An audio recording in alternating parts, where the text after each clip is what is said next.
नमस्कार, news night में आप सभी का स्वागत है। मैं हूं निखिल सिंह और आज खेल के मैदान से राजनीति के रण तक बड़ी सुर्खियां हैं, बड़ी खबरें हैं। इन सभी बड़ी खबरों को समेटकर हम न्यूज नाइट में हाजिर हैं। वाराणसी से प्रधानमंत्री ने संदेश दिया, जीत कभी अकेले नहीं होती। खेल के मैदान का जुझारूपन जीवन में सफलता का अभिन्न हिस्सा हो सकता है। तो विकसित भारत जी राम जी कानून पर सियासी संग्राम जारी है। विपक्षी कांग्रेस और दूसरे दलों ने विरोध किया है तो सरकार ने भी जबरदस्त पलटवार किया है। और तमिलनाडु से अमित शाह का चुनावी बिगुल, भ्रष्टाचार पर सीधा वार किया है अमित शाह ने। तो न्यूज नाइट में दिन भर की हर बड़ी खबर दिखाएंगे आपको। सबसे पहले हेडलाइंस। प्रधानमंत्री ने वीडियो कॉन्फ्रेंसिंग के जरिए वाराणसी में राष्ट्रीय वॉलीबॉल टूर्नामेंट का किया उद्घाटन। कहा, जेन जी को खेल के मैदान पर तिरंगा फहराते देखना गर्व की बात। भारत 2036 ओलंपिक खेलों की मेजबानी का प्रबल दावेदार।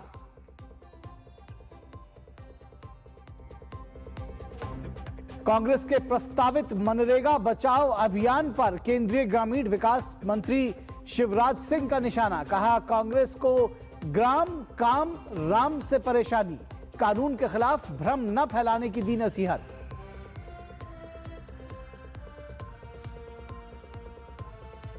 तमिलनाडु के दौरे पर गरजे गृह मंत्री अमित शाह। कहा, 2026 में तमिलनाडु में बनेगी बीजेपी की सरकार। डीएमके सरकार को बताया देश की सबसे भ्रष्ट सरकार। हर क्षेत्र में विफलता के लिए तमिलनाडु सरकार पर साधा निशाना।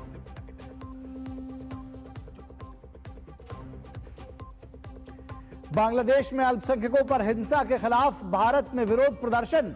बांग्लादेश हिंदू बौद्ध ईसाई एकता परिषद के नेताओं ने बीएनपी के कार्यवाहक अध्यक्ष तारिक रहमान से की मुलाकात।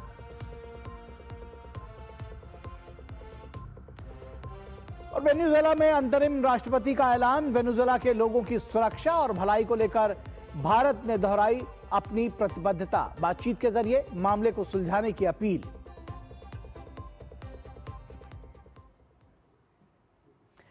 तो सबसे पहले बात खेलों की करते हैं। प्रधानमंत्री नरेंद्र मोदी ने वीडियो कॉन्फ्रेंसिंग के माध्यम से 72वें राष्ट्रीय वॉलीबॉल टूर्नामेंट का उद्घाटन किया। इसका आयोजन वाराणसी स्थित डॉक्टर संपूर्णानंद स्पोर्ट्स स्टेडियम में किया जा रहा है।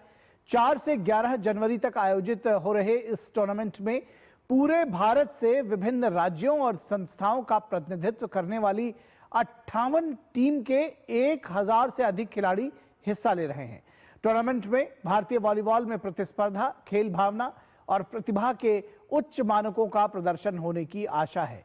प्रधानमंत्री नरेंद्र मोदी ने कहा कि वॉलीबॉल का खेल टीम भावना से जुड़ता है और भारत की विकास गाथा भी इससे जुड़ती है। वॉलीबॉल हमें सिखाती है कि कोई भी जीत अकेले नहीं होती। हमारी जीत हमारे कोऑर्डिनेशन, हमारे विश्वास और हमारी टीम की तत्परता पर निर्भर होती है। हर किसी की अपनी भूमिका है, अपनी जिम्मेदारी है और हम तभी सफल होते हैं जब हर कोई अपनी जिम्मेदारी को बखूबी निभाता है, गंभीरता से निभाता है। हमारा देश भी इसी तरह आगे बढ़ रहा है। स्वच्छता से डिजिटल पेमेंट तक और एक पेड़ मां के नाम से लेकर विकसित भारत के अभियान तक हम इसलिए प्रगति कर रहे हैं क्योंकि देश का हर एक जन, हर एक वर्ग, हर प्रांत एक सामूहिक चेतना से, इंडिया फर्स्ट की भावना से देश के लिए काम कर रहा है। और देश में हो रहे सुधारों का जिक्र करते हुए प्रधानमंत्री नरेंद्र मोदी ने कहा कि खेल के क्षेत्र में भी सरकार ने काफी सुधार किए हैं। प्रधानमंत्री ने कहा कि खेलो भारत नीति 2025 से सही प्रतिभा को अवसर मिलेगा। स्पोर्ट्स सेक्टर में भी सरकार ने बड़े रिफॉर्म्स किए हैं। नेशनल स्पोर्ट्स गवर्नेंस एक्ट और खेलो भारत नीति 2025, इस प्रकार के प्रावधानों से सही टैलेंट को अवसर मिलेगा। खेल संगठनों में ट्रांसपेरेंसी बढ़ेगी। देश के युवाओं को स्पोर्ट्स और एजुकेशन दोनों ही क्षेत्रों में एक साथ आगे बढ़ने का अवसर मिलेगा।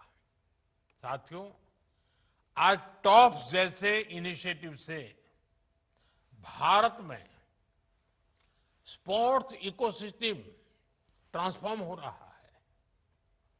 एक तरफ हम अच्छा इंफ्रास्ट्रक्चर और फंडिंग मैकेनिज्म तैयार कर रहे हैं और इसके साथ ही नौजवानों को शानदार एक्सपोजर देने के लिए भी काम कर रहे हैं।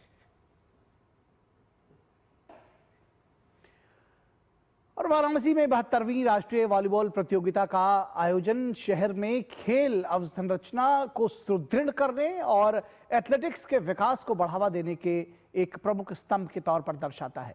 यह आयोजन प्रमुख राष्ट्रीय आयोजकों के केंद्र के रूप में वाराणसी की पहचान को और मजबूत बनाने और सांस्कृतिक और खेल गतिविधियों की मेजबानी में शहर की बढ़ती भूमिका के अनुरूप ही दिखाई देती है। और इसके बाद बात करेंगे जी राम जी बिल, जी राम जी कानून, जिसको लेकर के सियासत बहुत गर्म है और इसको लेकर कांग्रेस सड़कों पर हंगामा बरपाने के लिए तैयार है।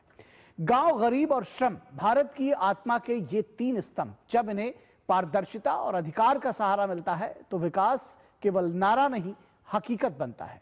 विकसित भारत जी राम जी कानून उसी हकीकत की ओर एक बड़ा कदम है जिसे गेम चेंजिंग सुधार कहा जा रहा है, लेकिन कुछ दल इसे सियासी बता रहे हैं। इस कानून पर कांग्रेस के विरोध के बीच सरकार ने एक बार फिर दोहराया है कि यह कानून ग्रामीण विकास के लिए गेम चेंजर साबित होगा और कांग्रेस इसीलिए दरअसल बौखलाई हुई है। विकसित भारत जी राम जी का विरोध क्यों?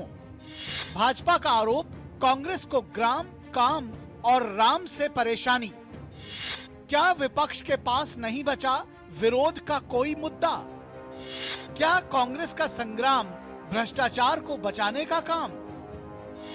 नए बीवी जी राम जी कानून को लेकर विपक्ष का रवैया और विरोध लगातार सवालों के घेरे में है।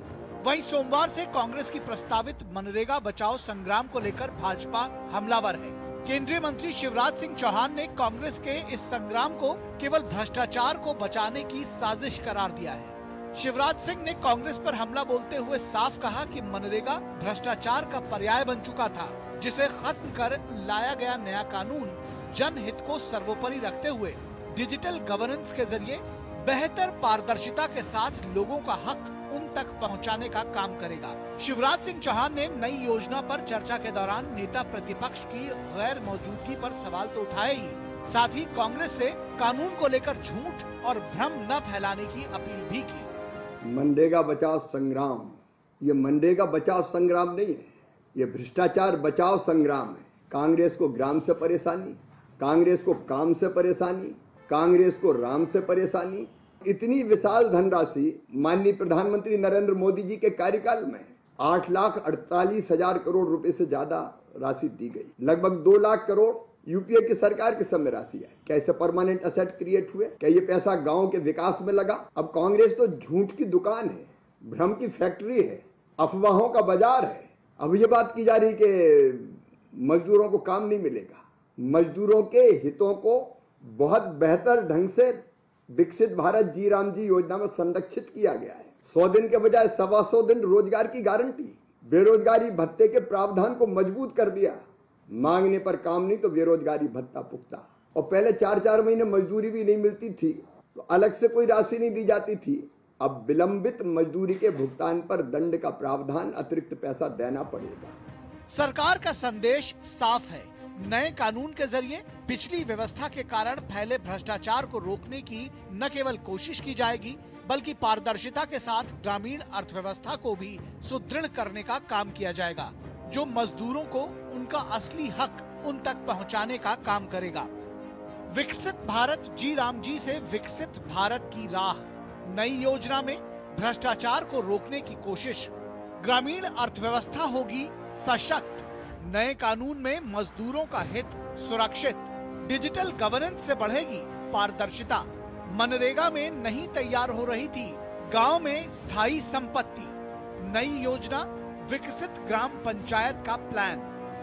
कानून को लेकर जहां सरकार लगातार अपना पक्ष बेबाकी और स्पष्टता से रख रही है, वहीं विपक्ष शासित राज्यों में कानून का विरोध जारी है। 2 राज्यों की विधानसभाओं ने इस नए कानून के खिलाफ औपचारिक तौर पर प्रस्ताव भी पारित किए हैं। पंजाब में 30 दिसंबर 2025 को विधानसभा में सर्वसम्मति से कानून के खिलाफ प्रस्ताव पारित किया गया।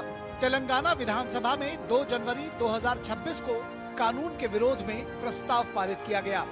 आइए जानते हैं कि संविधान के मुताबिक केंद्र सरकार द्वारा बनाए गए कानून के खिलाफ अगर कोई राज्य सरकार प्रस्ताव पारित करती है तो उस पर कानून क्या कहता है। सर्वोच्च न्यायालय के विभिन्न निर्णयों और संवैधानिक प्रावधानों के आधार पर स्थिति काफी स्पष्ट है। सुप्रीम कोर्ट ने 2021 में पहले ही स्पष्ट किया है कि राज्य विधानसभाओं के प्रस्ताव केवल ओपिनियंस हैं। ये कानून को रद्द या रोक नहीं सकते। राज्यों को किसी केंद्रीय कानून के गुण दोषों पर अपनी राय व्यक्त करने का पूरा अधिकार है, लेकिन राज्य सरकारें केंद्रीय कानून को मानने से इनकार नहीं कर सकती। अनुच्छेद 256 के तहत राज्यों का यह संवैधानिक कर्तव्य है कि वे संसद द्वारा बनाए गए कानूनों का पालन सुनिश्चित करें। वहीं अनुच्छेद 257 केंद्र को यह अधिकार देता है कि वह राज्यों को ऐसे निर्देश दे सके जो केंद्रीय कानूनों के निष्पादन में आने वाली बाधाओं को दूर करें। इसके अलावा टकराव की स्थिति में यदि केंद्र और राज्य दोनों ने समवर्ती सूची के किसी विषय पर कानून बनाया है और उनमें टकराव है तो केंद्र का कानून ही प्रभावी होगा। किसी राज्य को लगता है कि केंद्र का कानून उसके अधिकारों का हनन कर रहा है तो वह अनुच्छेद 131 के तहत सीधे सर्वोच्च न्यायालय में उस कानून को चुनौती दे सकता है। इस सब के बावजूद राज्य किसी केंद्रीय कानून को लागू करने से अगर इनकार करता है तो धारा 355 के तहत केंद्र सरकार राज्य को ऐसा ना करने के लिए चेतावनी दे सकती है और आखिर में धारा 356 के तहत उस राज्य में राष्ट्रपति शासन लागू कर सकती है। ऐसे में नए कानून को लेकर विपक्ष का विरोध केवल राजनीतिक स्टंट भर ही नजर आता है, जो असल मुद्दों से भटकाकर जनता में भ्रम की स्थिति पैदा कर अपने राजनीतिक एजेंडे को साधने का रास्ता भर है। Bureau report, DD news. तो राजनीतिक एजेंडा इस पूरे कानून को लेकर जारी है, विरोध भी जारी है और सरकार इसके पक्ष पे लगातार बता रही है कि इस तरह से ये कानून गेम चेंजर होने जा रहा है। तो जो पक्ष और विपक्ष के बीच में खींचतान है वही आज हमारे विशेष का विषय है। आज हमारी विशेष चर्चा इसी पर होगी।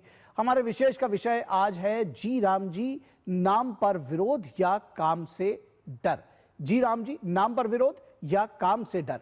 और इस विषय पर बातचीत करने के लिए हमारे साथ खास मेहमान जुड़े हुए हैं, उनसे आपका परिचय करा दें। हमारे साथ बीजेपी के प्रवक्ता आरपी सिंह जुड़े हुए हैं। आरपी सिंह साहब, बहुत स्वागत है आपका। डॉक्टर अशोक विशनदास, जो कि कृषि लागत एवं मूल्य आयोग के पूर्व अध्यक्ष रहे हैं, फॉर्मर चेयरमैन CACP यानी commission for agriculture costs and prices.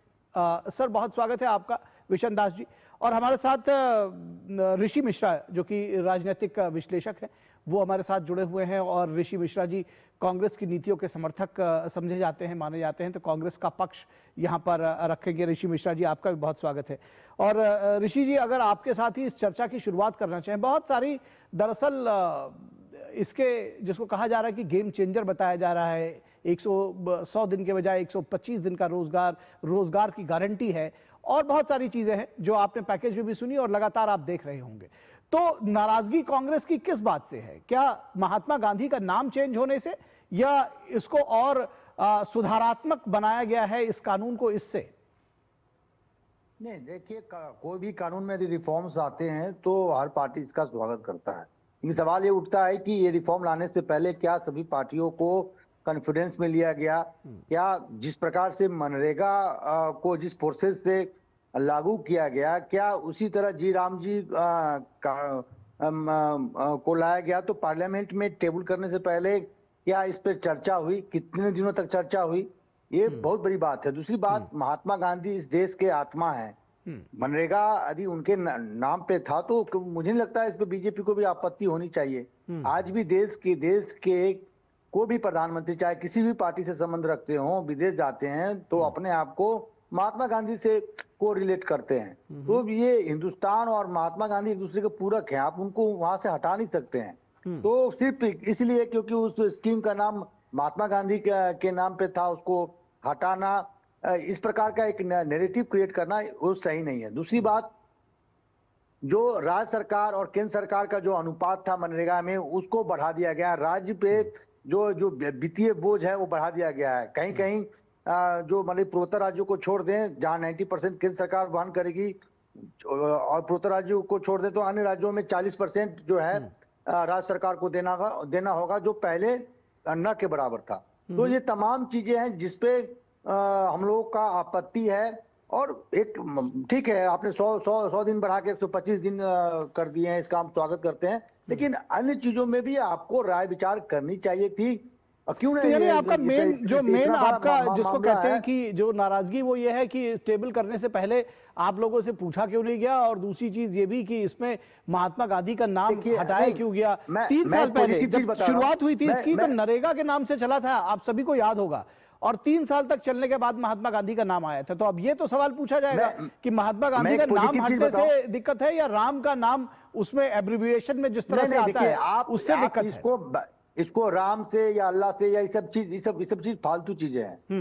देखिए, ये मनरेगा जब लाया गया, आप विद्वान पत्रकार हैं, मनरेगा जब लाया गया तो स्टैंडिंग कमेटी से लेके कहां इस नरेगा लेकर आया गया सर पहले, फिर मनरेगा लेकर आया गया। वही तो मैं आपको बता रहा हूँ कि जिस नाम को लेकर के आप इतने ज्यादा आप लोग सेंटिमेंटल हैं, शुरू में तो बिना नाम के ही था, उसके बाद फिर उसमें महात्मा गांधी जोड़ा गया और उसको कानून की शक्ल दी गई।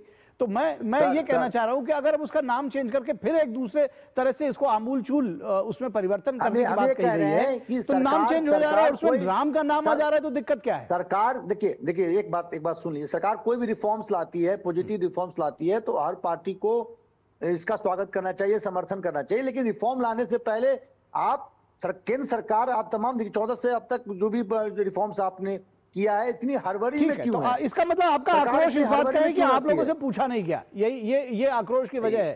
क्यों? आरपी सिंह साहब, लोकतंत्र है, आरपी सिंह साहब, ठीक है, इस पर रिस्पॉन्स ले लेते हैं। लोकतंत्र है ना, तानाशाही नहीं है ना। ठीक है, रिस्पॉन्स ले लेते हैं। आरपी सिंह सर ये कह रहे हैं कि दरअसल पूछा नहीं गया, और इसके पहले जब ये इतना बड़ा रिफॉर्म लेकर के आए थे तो पूछा जाना चाहिए था। पार्लियामेंट में डिस्कशन हुआ ना, शिवराज सिंह चौहान जी ने एक प्रश्न टोका नहीं। मैंने आपको एक बार, अच्छी बात ही ना, आपने अपनी सब कह ली, अपनी कथा कह ली, मैंने तो एक बार ही टोका आपको। पार्लियामेंट में डिस्कशन हुआ, शिवराज सिंह चौहान जी ने एक प्रश्न का उत्तर दिया। अब इनको नहीं प्रश्न सुनने, वॉकआउट करना तो करते रहिए, इनकी अपनी इच्छा है। परंतु इन्होंने कहा कि ये स्कीम मनरेगा के नाम से थी, उससे पहले आपने अभी नरेगा बताया। ये स्कीम 1960-61 में ग्रामीण जनशक्ति कार्यक्रम के नाम से जानी जाती थी जी। ग्रामीण रोजगार एवं क्रैश योजना 1971 में इसका नाम रखा गया। इसी स्कीम को बाद में महाराष्ट्र रोजगार गारंटी 1970 में हुआ नाम इसका। फिर राष्ट्रीय ग्रामीण रोजगार कार्यक्रम 1980 में हुआ। ग्रामीण भूमिहीन रोजगार गारंटी कार्यक्रम 1983 में। फिर जवाहर रोजगार योजना 1979 में। रोजगार आश्वासन योजना 1993 में। ये इससे पहले इसके नाम थे। स्कीम में बदलाव आता गया, नाम बदलते गए। असल में दिक्कत इनकी ये है कि ये अपने आप को क्लेम कर चुके हैं कि ये मुस्लिम लीग पार्टी हो चुके हैं, इसलिए इनको राम के राम नाम क्या, इन्होंने अभी कहा, अभी आपके सामने जिस प्रकार से कहा कि राम के नाम से क्या फर्क पड़ता है। हाँ, इनको नहीं फर्क पड़ता, क्योंकि ये तो राम के अस्तित्व को ही नहीं मानते। और अभी हाल में इनके नेता ने कहा हम मुसलमानों की पार्टी हैं, इसलिए इनको राम के नाम की दिक्कत हो रही है। जानकर देश में माहौल, हालांकि मुसलमान भी राम को उतना ही मानते हैं जितना हम और आप मानते हैं। इस देश में रहने वाला हर व्यक्ति राम को उतना ही मानते हैं जितना हम और आप मानते हैं। परंतु जो मूल बात पे आए, वो जो स्कीम थी पहले, वो वहां तक स्कीम थी 100 दिन की। ये नई स्कीम लागू कर दी गई है। अब इसमें जैसे आप बता रहे हैं 125 दिन का रोजगार होगा।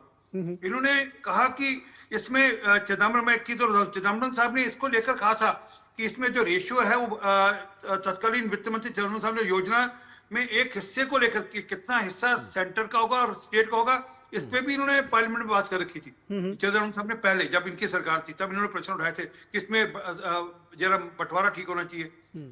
जयराम रमेश और तब जो कृषि मंत्री थे शरद पवार जी, और जयराम रमेश जो विकास मंत्री थे, उन्होंने ये कहा कि कम से कम 3 महीने का इसमें जो 60 दिन का प्रोविजन किया गया है किसान मजदूरी के लिए, उन्होंने 3 महीने का खुद मांगा था, पर इन्होंने लागू नहीं किया, हमने लागू कर दिया।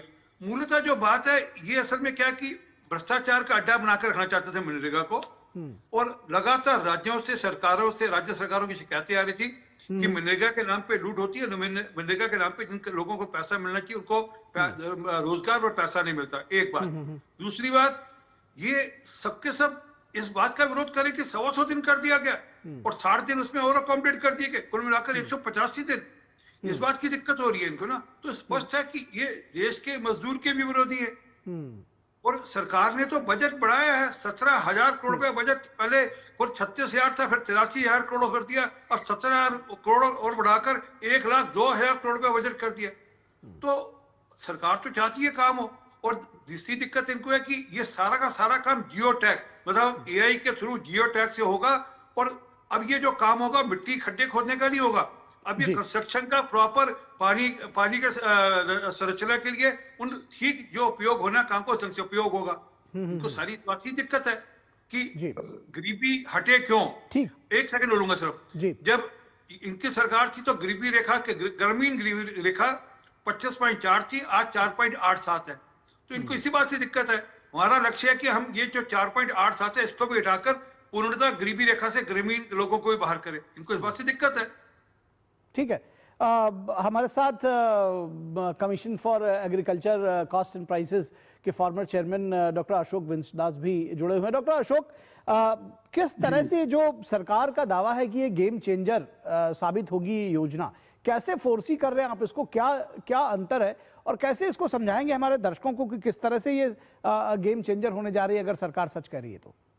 ये डेफिनेटली ये बिल्कुल निश्चित रूप से गेम चेंजर है। और ये जो सरकार ने अभी ये लाए हैं एक्ट, वो दूरगामी है। 2047 तक सरकार देख रही है, अगले 22 साल तक। और अगले 22 साल में हमारे भारत का प्रारूप कैसा होगा, हम विकसित देश बनेंगे, तो नेचुरली हमारे लिए ये अपेक्षित है, सरकार के लिए अपेक्षित है कोई दूरगामी कार्य करें जिससे कि देश भी विकास हो। तो ये छोटी छोटी बातों में मेरे को लगता है उलझना नहीं चाहिए।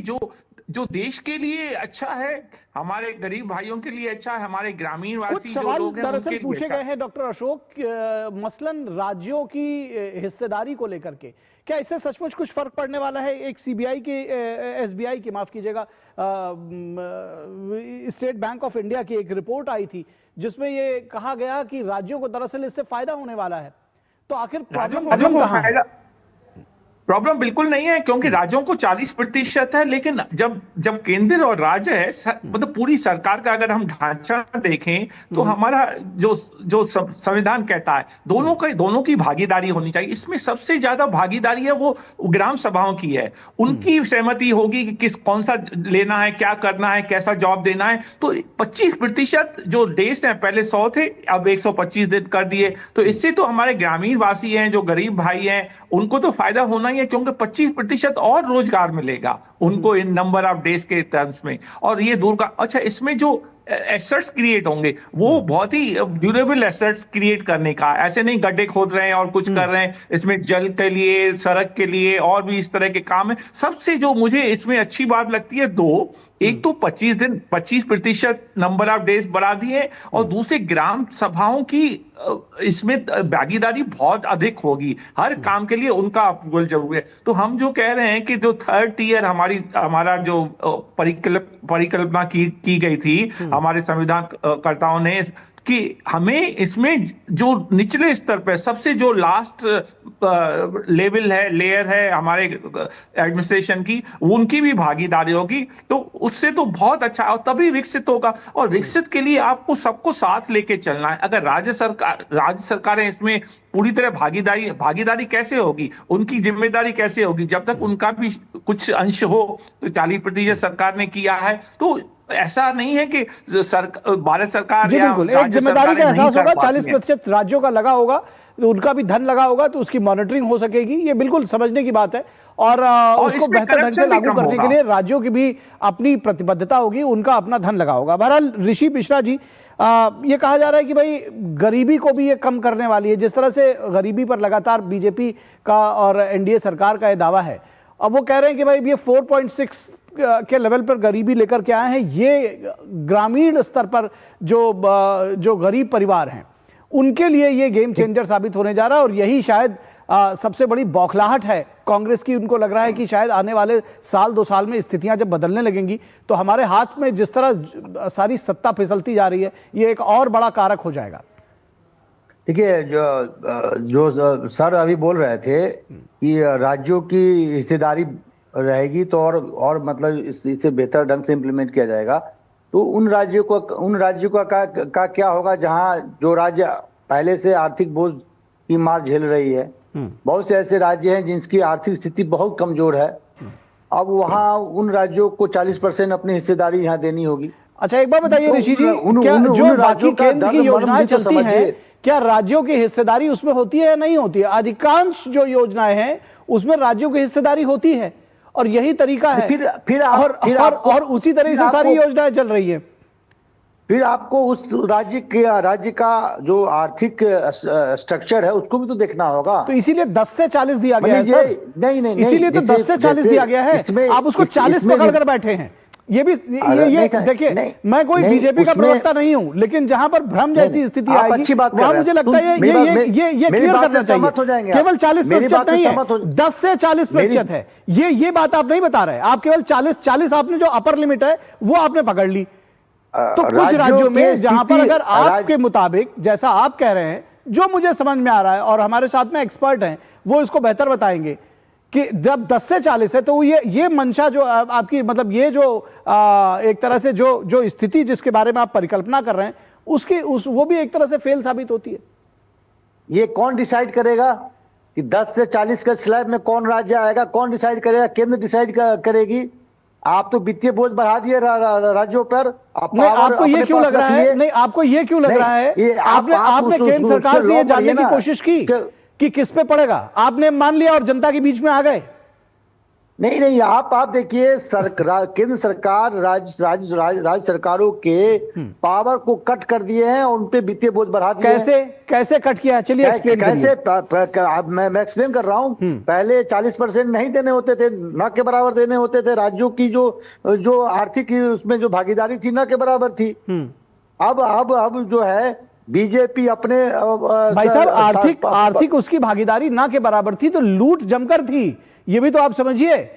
जिस पारदर्शिता को लाने के लिए आरपी सिंह वैसे इसका जवाब देंगे, लेकिन मैं जो सीधे तौर पर समझ पा रहा हूं, आरपी सिंह साहब, नहीं ठीक है सर, अब पॉइंट्स आ रहे हैं, एक पर एक डिस्कस करते हैं। आरपी सिंह साहब ये कह रहे हैं कि दरअसल राज्यों की स्थिति खराब हो जाएगी जो वीक आर्थिक तौर पर। जी, जब इनकी सरकार थी तो राज्यों का रेशियो क्या था जो केंद्रीय जो रेवेन्यू से मिलता था? 32%।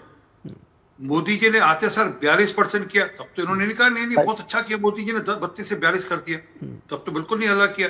और दूसरी बात, जब राज्य की भागीदारी होगी तो राज्य अपनी स्टेट कैग के अंदर भी आएगा। स्टेट की जो जांच का सिस्टम है उसके अंतर्गत भी ये निरीक्षण हो पाएगा। अब तक उस निरीक्षण से बाहर बैठे हुए थे ताकि इन पर भी प्रश्न उठ सकेंगे।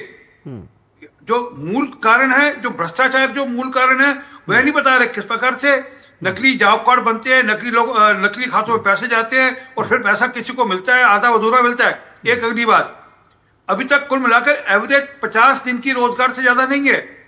50 दिन एवरेज। हम मैंडेटरी करेंगे 125 दिन होगा, ये नहीं दिख रहा इनको कि अब तक कुल 50 दिन था, अब हम मैंडेटरी करेंगे 125 दिन होगा। उसका लाभ नहीं दिख रहा कि वो अगर नहीं होगा तो उसको भत्ता दिया जाएगा। और उसके लिए अभी से सरकार प्लान करिए, जब ये लागू होगी जमीन पे उतरेगी स्कीम, साथ ही इंश्योर करेंगे कि वो जो काम है वो कंस्ट्रक्टिव काम हो। वो ये नहीं सिर्फ खड्डे खोदने के लिए काम हो, वो ये नहीं कि सिर्फ नाम दिखाने के लिए काम हो। उसकी जियो टैगिंग होगी ताकि उसका लाभ देश के इंफ्रास्ट्रक्चर में बढ़ सके, उसका जो योगदान है देश के इंफ्रास्ट्रक्चर में हो सके, उसकी चिंता की जा रही है। जी ठीक है सर, आपको पॉइंट आया। दरअसल यही बात बार बार लोगों को बताने की कोशिश की जा रही है। और ठीक है, ऋषि मिश्रा जी कांग्रेस पार्टी के आप समर्थक हैं, सियासत अपनी जगह पर है, लेकिन यह बताने की जरूरत है कि पहले 50 दिन का काम मिलता था और अब 125 दिन का काम मैंडेटरी है, जैसा कि ये बता रहे हैं। सिर्फ आरपी सिंह नहीं कह रहे हैं, ये कानून में लिखा हुआ है सर। और अगर पैसा नहीं मिलता है 125 दिन का, तो उस पर भी जो है जुर्माने का और दूसरा उस पर भी प्रावधान है। तो यानी कि आप देखिए ना, सीधे तौर पर जो गरीबों का हाथ है वो और मजबूत करने की बात है। हमारी चर्चा आज बस इतना ही। आरपी सिंह साहब बहुत शुक्रिया आपका, डॉक्टर अशोक बहुत शुक्रिया, ऋषि मिश्रा जी बहुत शुक्रिया। और यहां रुकेंगे एक छोटे से ब्रेक के लिए। ब्रेक के बाद भी हमारी खबरों का सिलसिला जारी रहेगा।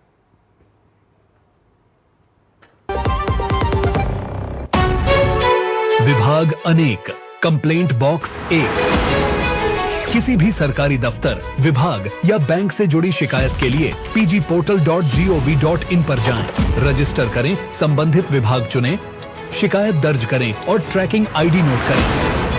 एसएमएस या ईमेल पर एक्नॉलेजमेंट पाएं और शिकायत का जवाब सीधे मंत्रालय से प्राप्त करें। अब तक 1 करोड़ 12 लाख से अधिक भारतीयों ने भरोसा जताया।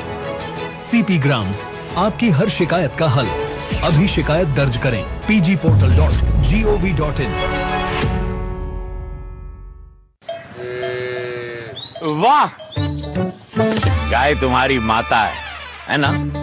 तो पशुहार के नाम पर जहर क्यों खिलाता है? अनसंड हटा, दिल से खिला, सिर्फ कपिला, देश का नंबर 1 पशु आहार। मेरी पसंद, मेरी पसंद, मेरी पसंद, मेरी पसंद, हमारी पसंद, हम सबकी पसंद। मजबूत देश का मजबूत सरिया हो गया स्टील।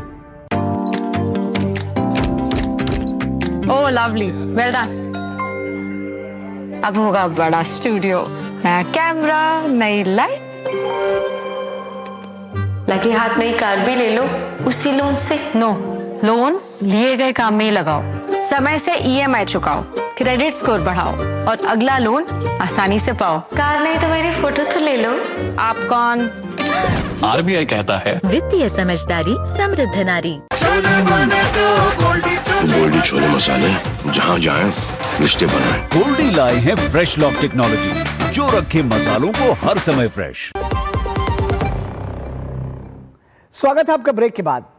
केंद्रीय गृह मंत्री अमित शाह तमिलनाडु के दौरे पर है। उन्होंने तिरुचिरापल्ली के पद्दुकोट्टई में बीजेपी प्रदेश अध्यक्ष नयनार नागेंद्रन के राज्यव्यापी राजनीतिक अभियान के समापन समारोह को संबोधित किया। इस वर्ष तमिलनाडु में विधानसभा चुनाव होने हैं और इसके लिए बीजेपी ने पूरे जोर शोर से प्रचार प्रसार का अभियान शुरू कर दिया है। अमित शाह ने जनता को संबोधित करते हुए कहा कि तमिलनाडु को इस भ्रष्टतम सरकार से बहुत जल्दी मुक्ति मिलेगी। पूरे भारत में सबसे करप्ट गवर्नमेंट अगर कहीं पर है तो दुर्भाग्य से वो तमिलनाडु में है। तमिलनाडु सरकार का एकमात्र उद्देश्य है स्टालिन जी के बेटे उदयनिधि को मुख्यमंत्री बनाना। मैं आज तमिलनाडु की जनता को कहने आया हूं, तमिलनाडु के अंदर अब ये परिवार की राजनीति को समाप्त करने का समय आ गया है। और डीएमके सरकार को सनातन विरोधी बताते हुए गृह मंत्री ने कहा कि इन्होंने हिंदुओं के अपमान का सिलसिला चलाकर रखा है। अयोध्या में राम मंदिर भूमि पूजन के वक्त इन्होंने तमिलनाडु में अघोषित कर्फ्यू लगाने का काम किया था। उनके वरिष्ठ नेता सनातन धर्म को डेंगू और मलेरिया बताते हैं। स्टालिन सरकार हिंदुओं के मूर्ति विसर्जन पर स्टे लगाने का काम करती है। तमिलनाडु में हिंदू आस्था के, हिंदुओं के विश्वास के अपमान का सिलसिला इन्होंने चलाकर रखा है। तमिलनाडु में अयोध्या राम मंदिर भूमि पूजन के वक्त अघोषित कर्फ्यू लगाया जाता है। उनके वरिष्ठ नेता सनातन धर्म को डेंगू और मलेरिया बताते हैं। हिंदुओं के मूर्ति विसर्जन पर भी स्टे लगाने का काम डीएमके सरकार करती है। मैं स्टालिन जी को कहना चाहता हूं, हमारे संविधान की मर्यादाओं को आपने हिंदू समाज पर अत्याचार कर कर तोड़ने का काम किया है। अमित शाह ने आगामी विधानसभा चुनाव में एनडीए सरकार बनने की भविष्यवाणी करते हुए कहा कि एआईएडीएमके के साथ मिलकर हम तमिलनाडु को विकास के रास्ते पर आगे ले जाएंगे।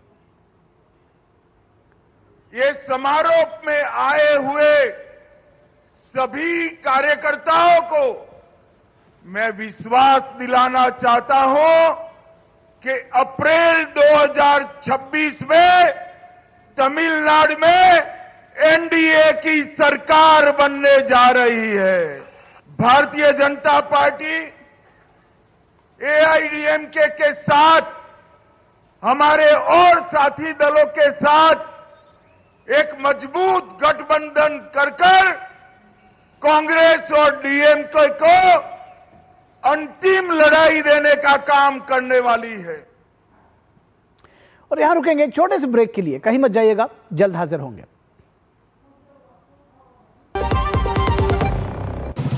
ओ हरि भैया, अरे वाह, खेतों में कौन सी फसल लगाए हो? 12 महीने कमा कर दे ऐसी फसल। क्या? मैंने नया व्यवसाय शुरू किया है। उसके लिए पैसे? इसमें किसी निवेश की जरूरत ही नहीं। अच्छा मुखिया जी। अरे मुखिया जी नमस्ते। अरे हरी, कब आ रहे हो? आप बस चलिए, मैं पहुंचता हूं। अब मैं LIC एजेंट हूं।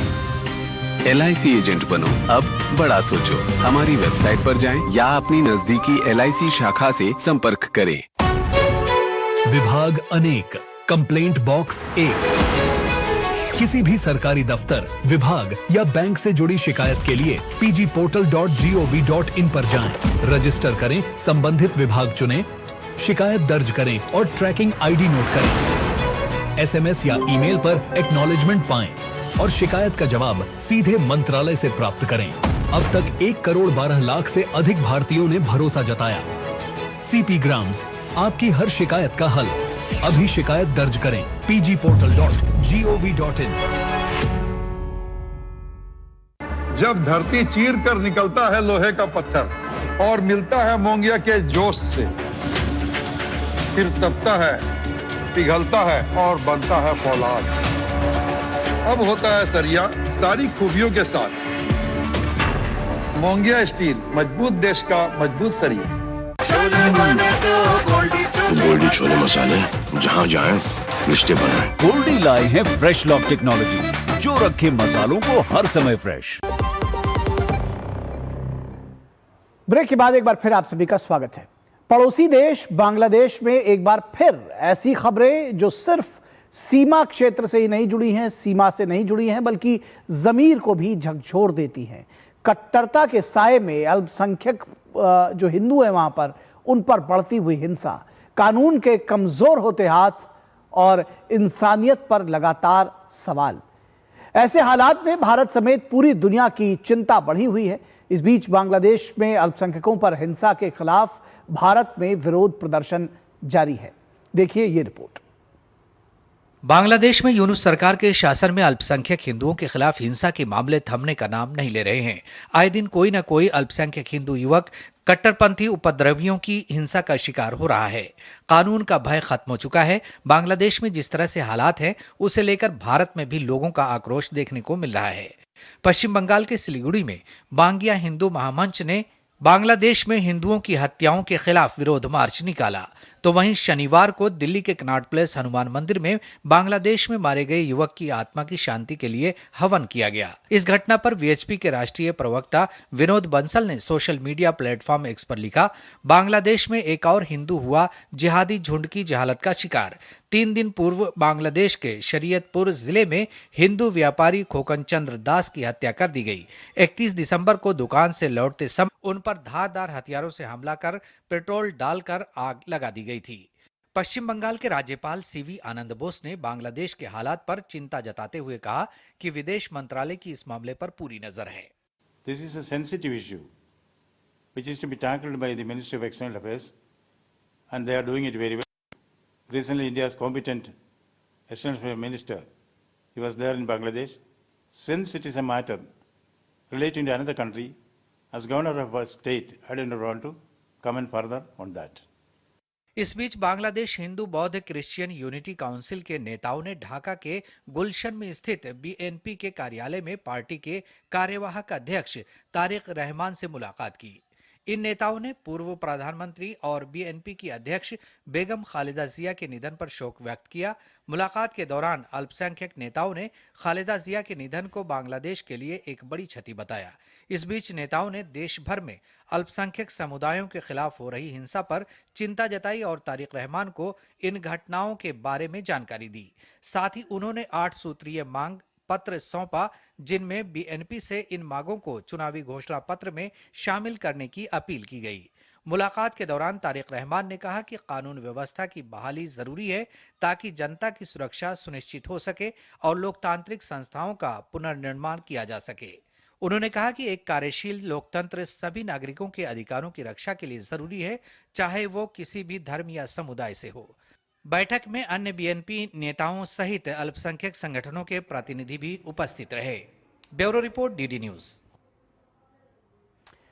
और यहां रुकेंगे एक छोटे से ब्रेक के लिए, कहीं मत जाइएगा, जल्द हाजिर होंगे।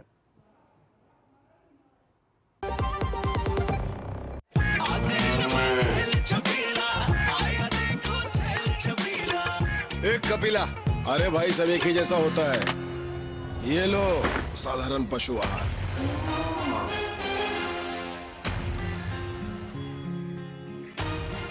इस देश की हर माँ, बच्चे, बूढ़े, जवान, खिलाड़ी, डॉक्टर, इंजीनियर, सबको गाय भैंस की दूध की शक्ति पर भरोसा है। पर जब इन पशुओं को कपिला पशु आहार मिलेगा, तभी तो दूध सिर्फ ज्यादा ही नहीं, शक्ति से भरपूर भी होगा। और ये सच जानते हुए चंद पैसों के लिए तुम देश का भरोसा तोड़ दो। कपिला पशु आहार, देश का नंबर 1 पशु आहार। जन जन का रखे ध्यान, टीबी मुक्त भारत अभियान। पौष्टिक आहार है टीबी के खिलाफ सबसे बड़ा हथियार। पौष्टिक आहार से उपचार परिणाम बेहतर होते हैं और स्वास्थ्य में तेजी से सुधार आता है।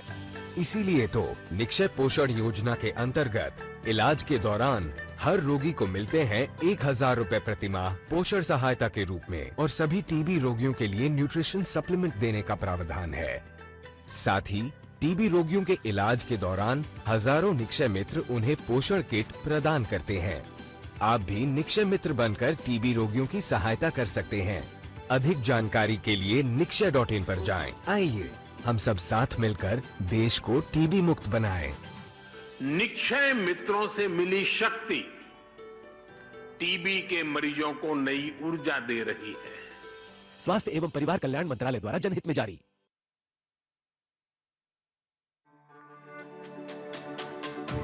मेरी पसंद, मेरी पसंद, मेरी पसंद, मेरी पसंद, हमारी पसंद, हम सबकी पसंद। मजबूत देश का मजबूत सरिया हो गया स्टील। गोल्डी छोले मसाले, जहाँ जाए रिश्ते बनाए। गोल्डी लाए हैं फ्रेश लॉक टेक्नोलॉजी, जो रखे मसालों को हर समय फ्रेश। स्वागत है आपका ब्रेक के बाद। लैटिन अमेरिका की धरती पर रात के अंधेरे में हुआ एक ऑपरेशन और पूरी दुनिया की राजनीति 2 खेमों में बटी हुई नजर आ रही है। वेनेजुएला में सत्ता बदली, राष्ट्रपति अमेरिका के जेल में पहुंच गए, शांति, कानून और संप्रभुता के सवाल फिर वैश्विक बहस के केंद्र पे है। और इस भू राजनीतिक भूचाल का असर कूटनीति से लेकर कारोबार तक महसूस किया जा रहा है। भारत ने इस पूरे प्रकरण पर सधी हुई प्रतिक्रिया दी है और विदेश मंत्रालय ने एक एडवाइजरी जारी की है और सभी भारतीयों को वेनेजुएला की गैर जरूरी यात्रा से बचने की सलाह दी है। देखिए ये रिपोर्ट। वेनेजुएला पर अमेरिकी कार्रवाई और रात के अंधेरे में ऑपरेशन चलाकर राष्ट्रपति निकोलस मादुरो और उनकी पत्नी सिलिया फ्लोरेस को पकड़कर ले जाने की घटना के बाद वेनेजुएला के सुप्रीम कोर्ट ऑफ जस्टिस ने वहां की उपराष्ट्रपति डेल्सी रोड्रिगेज को कार्यवाहक राष्ट्रपति नियुक्त किया है। उधर अमेरिकी सेना ने निकोलस मादुरो और उनकी पत्नी को गिरफ्तार करने के बाद न्यूयॉर्क के फेडरल जेल में बंद कर दिया है। शनिवार रात को जेल भेजने से पहले उन्हें ड्रग इन्फोर्समेंट एजेंसी DEA के स्थानीय दफ्तर ले जाया गया। ऑपरेशन के बाद अमेरिकी राष्ट्रपति डोनाल्ड ट्रंप ने कहा कि अमेरिका वेनेजुएला के लिए शांति, आजादी और न्याय चाहता है। साथ ही ट्रंप ने कहा कि अमेरिकी कंपनियां अब वेनेजुएला में तेल निकालने और बेचने के लिए जरूरी इंफ्रास्ट्रक्चर पर अरबों डॉलर खर्च करेंगी और इस पैसे से वेनेजुएला का विकास होगा। We're going to have our very large United States oil companies, the biggest anywhere in the world, go in, spend billions of dollars, fix the badly broken infrastructure, the oil infrastructure, and start making money for the country. Venezuela पर अमेरिकी हमले के बाद दुनिया दो धड़ों में बंट गई है। एक ओर जहां अमेरिका, स्पेन और बोलीविया जैसे कई देशों में रह रहे वेनेजुएला के लोगों ने जश्न मनाया और फ्रांस, अर्जेंटीना, इक्वाडोर और इजराइल जैसे कई देशों ने अमेरिकी कदम का समर्थन किया, तो वहीं वेनेजुएला, अमेरिका और क्यूबा सहित कई देशों में विरोध प्रदर्शन भी हुए। रूस और चीन जैसे कई देशों ने इस कार्रवाई की कड़ी निंदा करते हुए इसे अंतर्राष्ट्रीय कानून का उल्लंघन करार दिया। अमेरिका और वेनेजुएला में तनाव के बीच सोमवार को संयुक्त राष्ट्र सुरक्षा परिषद की आपात बैठक बुलाई गई है। रूस और चीन के समर्थन से कोलंबिया ने 15 सदस्यीय परिषद की बैठक का अनुरोध किया था। इस बीच वेनेजुएला के हाल के घटनाक्रम पर भारत ने चिंता जताई है। विदेश मंत्रालय ने एक बयान जारी कर कहा कि भारत हालात पर बारीकी से नजर रखे हुए है। विदेश मंत्रालय की तरफ से कहा गया है कि भारत वेनेजुएला के लोगों की भलाई और सुरक्षा के प्रति अपना समर्थन दोहराता है। हम सभी संबंधित पक्षों से क्षेत्र में शांति और स्थिरता सुनिश्चित करने के लिए संवाद के माध्यम से समाधान निकालने का आह्वान करते हैं। साथ ही भरोसा दिया गया है कि कराकस स्थित भारतीय दूतावास भारतीय समुदाय के लोगों के संपर्क में है और उन्हें हर संभव मदद देता रहेगा। विदेश मंत्रालय ने एक एडवाइजरी जारी कर सभी भारतीयों को वेनेजुएला की गैर जरूरी यात्रा से बचने की सलाह दी है। विशेषज्ञों का मानना है कि निकोलस मादुरो के खिलाफ अमेरिकी कार्रवाई के संबंध में अमेरिकी राष्ट्रपति डोनाल्ड ट्रंप द्वारा लगाए गए आरोप अभी तक साबित नहीं हुए हैं और इस घटना के कानूनी, भू-राजनीतिक और आर्थिक कारण हो सकते हैं। President Trump has cited accusations of Mr. Nicolas Maduro heading a drug syndicate. These allegations are unproven, and the court trial would apparently begin today, with charges being arraigned in New York City. वहीं Venezuela पर America की सैन्य कार्रवाई के बाद साल 2026 का पहला कारोबारी हफ्ता तनाव भरा हो सकता है। वेनेजुएला की घटना के बाद माना जा रहा है कि निवेशक सुरक्षित निवेश जैसे सोना और चांदी की ओर जा सकते हैं। साथ ही तेल की कीमतों में भारी उछाल की आशंका जताई जा रही है, क्योंकि वेनेजुएला तेल भंडार वाले बड़े देशों में से एक है और मौजूदा हालात के चलते सप्लाई चेन प्रभावित हो सकती है। ब्यूरो इनपुट के साथ अखिलेश सुमन की रिपोर्ट, डीडी न्यूज। और रुकेंगे यहां पर एक छोटे से ब्रेक के लिए। आप बने रहिए डीडी न्यूज के साथ।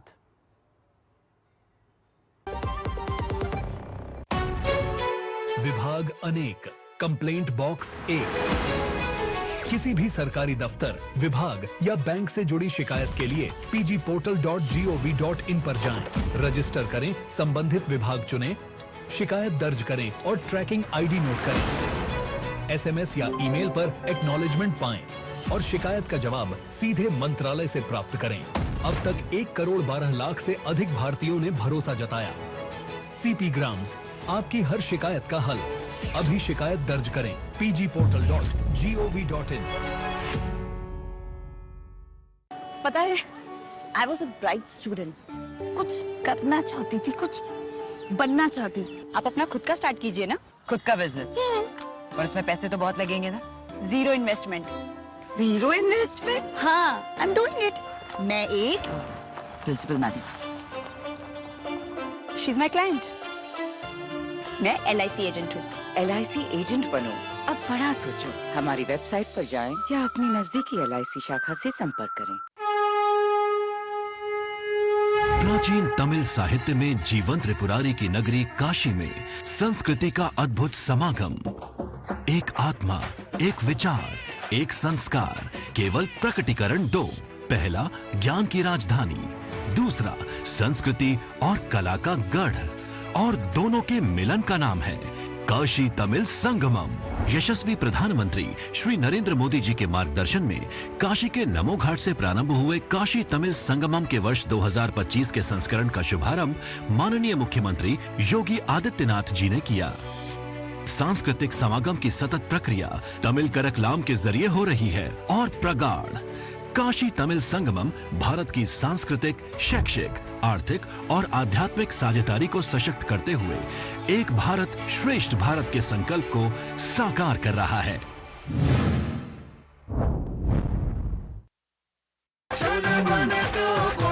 गोल्डी छोले मसाले, जहाँ जाए रिश्ते बनाए। गोल्डी लाए हैं फ्रेश लॉक टेक्नोलॉजी, जो रखे मसालों को हर समय फ्रेश।